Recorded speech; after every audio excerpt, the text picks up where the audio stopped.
खुलुमबाय बे समाव बडोलेण्ड इंखं टेलिभिजननि स्टुडिय'आव आं मिथिखा नार्जारी दिनैनि गाहाय रादाबफ्राव दङ। शाह आलम तालुकदारा पुलिस इनकाउन्टाराव जिउ गोमाबाय। आसामाव सफैबाय एमपि गंगा बिलास। शाह आलमखौ इनकाउन्टार खालामनायनि उनाव हरेन फादगिरिया पुलिसनि जेआव। गसाइगावआव सासे उकिलखौ एसिडजों गाग्लोबदों। बाक्सानि फातेमाबाद साहा बागानाव महाशिवरात्रि फुजा। दरंनि नेलियाव मानसि बुथारनायखौ लानानै बाक्सानि आमसुआ 40थि गोसोम सान फालिदों। पेशावरनि उनाव बे खेबाव कराचियाव टिटिपिनि गाग्लोबनाय, सानै रेन्जारजों लाफानानै सागुनि जिउ खहा। खुंगा 8थि जारिमिनारि संकस खेराइ फुजा फोरबो खुंफुंनाय हाबाफारिया दिनै जोबथा सान। दानिया फैदिनि आबुं रादाबाव।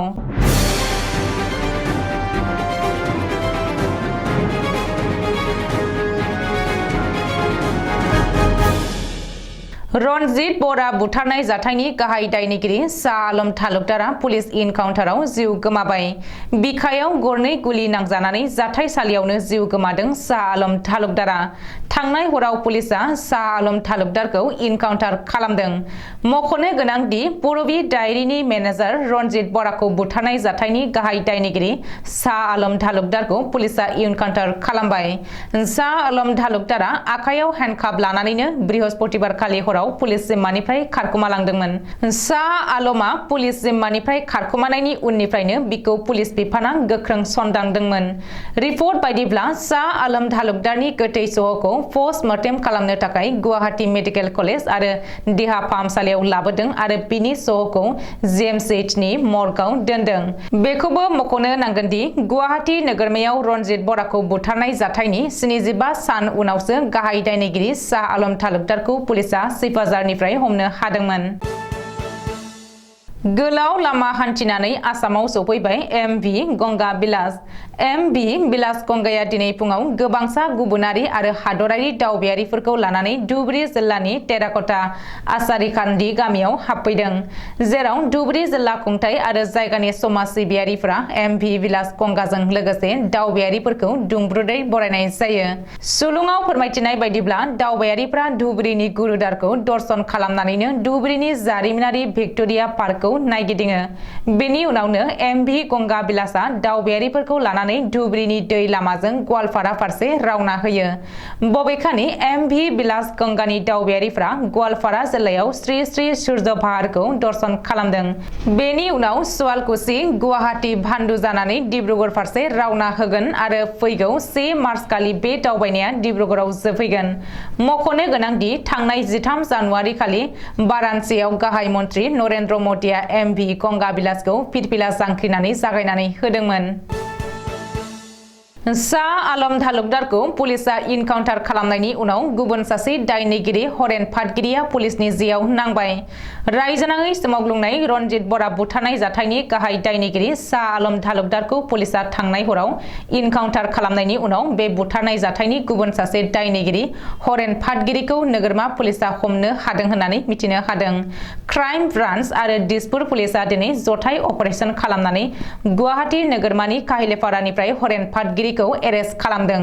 रिपर्ट बायदिब्ला रनजित बरा बुथारनाय जाथायनि अनगायैबो रायजोआव गुबुन गुबुन डाकाति आरो लुथिनाय जाथायफोराव हरेन फादगिरिया लोब्बा दङमोन। माखालमुवायाव जानाय डाकाति जाथायनिबो गुबुन सासे दायनिगिरि हरेन फादगिरिया। पुलिसआ फोरमायथिनाय बायदिब्ला शाह आलम तालुकदारनि गें अफ शेखजारनि गुबुन सासे सोद्रोमा हरेन फादगिरिया। बबेखानि हरेन फादगिरिखौ क्राइम ब्रान्च आरो दिसपुर पुलिसआ माखालमुवा पुलिसनो गथायबाय होननानैबो खौरां मोनदों। गसाइगावआव एसिड गाग्लोबनाय जाथाय। क'क्राझार जिल्लानि गसाइगावआव सिनायमोनि दुथाङा सासे उकिलखौ एसिडजों गाग्लोबनानै गोब्राब जोखोम खालामदों। मिथिनो हानाय बायदिब्ला गसाइगाव पद्मबिलनि थागिरि 45 बोसोर बैसोनि एडभकेट आब्दुस सामाद आहमेदखौ मैया मोनाबिलि 6:10 रिंगायाव सिनायमोनि दुथाङा एसिडजों गाग्लोबदों। दुथाङा गाग्लोबनाय समाव एडभकेट आहमेदआ हस्रि खावनायाव खाथिनि सुबुंफोरा ओंखारदोंमोनब्लाबो दुथाङा खारलांनो हायो। ओरैहाय साखाथि खाथिनिफ्रायनो एसिडजों गाग्लोबजानाय आब्दुस सामाद आहमेदनि मोखां आरो देहानि माखासे बाहागोआ खामलाबदों। बबेखानि आब्दुस आहमेदखौ गोख्रोङै गसाइगाव आर.एन.बि सिभिल हस्पिटालाव लांनाय जादोंमोनब्लाबो उननि समाव गोजौ फाहामथायनि थाखाय क'क्राझाराव दैथायहरनाय जायो।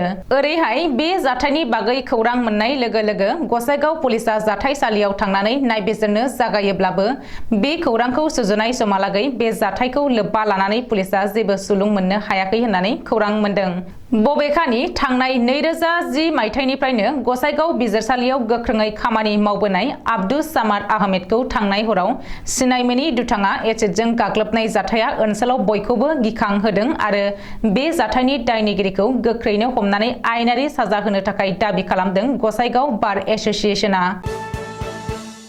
कैलियान आश्रम आसाम बासबारि आन्चलिक कमिटिनि बानजायनायाव महाशिवरात्रि फुजाखौ दिनै सानसेनि हाबाफारिजों बाक्सा जिल्लानि सालबारि महकुमानि बेन्दोंआव थानाय फातेमाबाद साहा बागाननि सिडेड लाइनआव ओनसोलनि दाब दाब जायगाफोराव खुंफुंनाय बायदि मेहेरगोनाङै खुंफुंनाय जादों। बे महाशिवरात्रि फुजाजोंनो लोब्बा लाखिनानै फुंनि समाव बिफां फुलि गायनाय हाबाफारिबो लानाय जादों।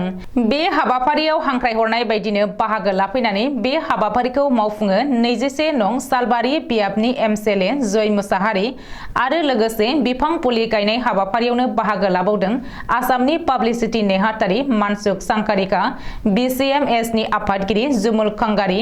बेनि उनावहाय हाबाफारि बायदियै उन्दै उन्दै गथ'साफोरनि थाखाय माखासे गेलेनाय बादायलायनाय हाबाफारिबो लानाय जादों आरो मोनाबिलि समाव सोलोंथाइ बिथिंनि सायाव मोनसे सावरायमेलनि हाबाफारि लानाय जादों। बे हाबाफारियाव गासै 14 लाइननि गासै दिथागिरि आइजोफोरखौ हांख्रायहरनाय जादों होननानै फोरमायदों आन्चलिक आसुनि फोसावदिं नेहाथारि मानसुक सांकारिकारा। गाहाय आलासि महरै बाहागो लानानै 21 नं सालबारि बियाबनि एमएलए जय मुसाहारिया फोरमायदों दि दिनैनि गोथार शिवरात्रि फुजाखौ आसाम रायजोआवनो गोसो गोरबोजों हामलायथि जासिहरनायजों लोगोसे बाहाबारिनि 14 लाइनआव शिवरात्रि फुजाखौ खुंनो थाखाय आखायाव लादों। सानसेनि हाबाफारिजों मेहेरगोनाङै बे हाबाफारियाव बाहागो लानो मोननानै गोजोननाय फोरमायदों। 14 लाइननि शिवरात्रि फुजा कमिटिखौ जौगाहोनायनि फारसे बले बाबा शिबनाव बोर बिनायजों माखासे बेसेन गोसा बिबुंथि लाखियो 21 नं सालबारि बियाबनि एमएलए जय मुसाहारिया। नेलियाव सुबुं बुथारनाया 40 बोसोर जाबाय। सुबुं बुथारनायाव बुथार जानाय नखरा दिनैसिमबो थार बिजिरनाय मोनैनि दाबिजों बाक्सा जिल्ला आमसुनि गोसोम सान फालिथाय। 40 बोसोर जाबाय नेलियाव मानसि बुथारनाय जाथाया। 1983 मायथाइयावनो दरं जिल्लानि नेलियाव धोरोमारि माइनरिटि सुबुंफोरनि सायाव दुथां आखु दिन्थिनानै बुथारनाय जाथाय जादोंमोन। दिनै 40 बोसोर आबुं जानायनि उनावबो बे मानसि बुथारनाय जाथायाव थैनाय 100निबो बांसिन भुगिनांनाय नखरनि सुबुङा थार बिजिरनाय मोनैनि अजद दिखांदों आमसुआ। बेखौ लानानैनो आसाम नाङैनो दिनै आमसुआ गोसोम सान फालिदों। बेबायदिनो बाक्सानि जाख्लिबिलावबो बाक्सा जिल्ला आमसुआ गोसोम सान फालिदों।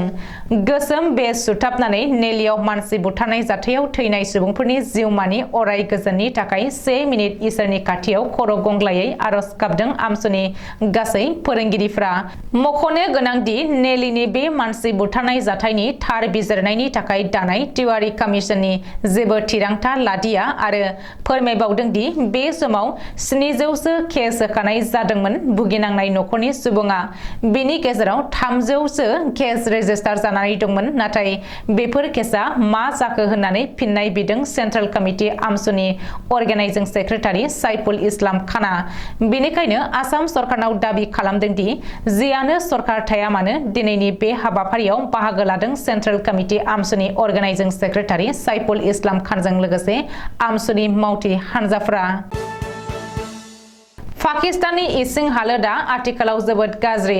माब्लाबा सोरखारनि फाल्ला बेलथायनाय आरो माब्लाबा जानाय लोंनाय मोनफ्रोमबो बिथिङावनो पाकिस्ताना मोगा-मोगि जानांदों। भारतनि बेरेखायै पाकिस्ताननि सोरखारा बानायनाय टीटीपी एबा धारिके तालिबान पाकिस्तान मुंनि तिउरिया हानजाया पाकिस्ताननि पेशावराव पुलिस हेडक्वार्टाराव गाग्लोबखांनायनि उनाव कराची नोगोराव पाकिस्तान रेन्जारनि केम्पआव गासै 7 टीटीपी तिउरियाफोरा हाथियारजों गावग्लुंबायनानै सिङाव हाबदों। जायगायावनो पाकिस्तान रेन्जारनि 2 कनस्टेबलआ जिउ गोमायो आरो 2 सिभिलियाना थैनो गोनां जायो तिउरियाफोरनि गुलियाव। अदेबानि उननि समाव 7 टीटीपी तिउरियाफोराबो पाकिस्तान रेन्जारनि गुलियाव थैनो गोनां जायो। गसाइगाव महकुमानि सिङाव थानाय सोनाब बंगसिमा संकस बोराय दैमा चौधुरी घाट सेराव खुंगा 8थि जारिमिनारि संकस खेराइ फोरबो आरो 6थि बोसोरारि जथुम्माखौ गसाइगाव जिल्ला दुलाराय गुदि बाथौ गौथुम आफादनि बानजायनायाव थांनाय 16 अक्ट'निफ्राय जागायनानै गाजा गोमजायै खुंफुंनाय जादोंमोन। बेनिनो दिनै जोबथा सानथामनि हाबाफारिजों गाजा गोमजायै खुंफुंनाय दिनै गेवलां मेलाव गाहाय आलासि हिसाबै नुजाथिफैयो मिरु इउपिपिएलनि नेहाथारि राजु नार्जारिया। दिनैनि रादाबा एसेनोसै, गोजोन्थों।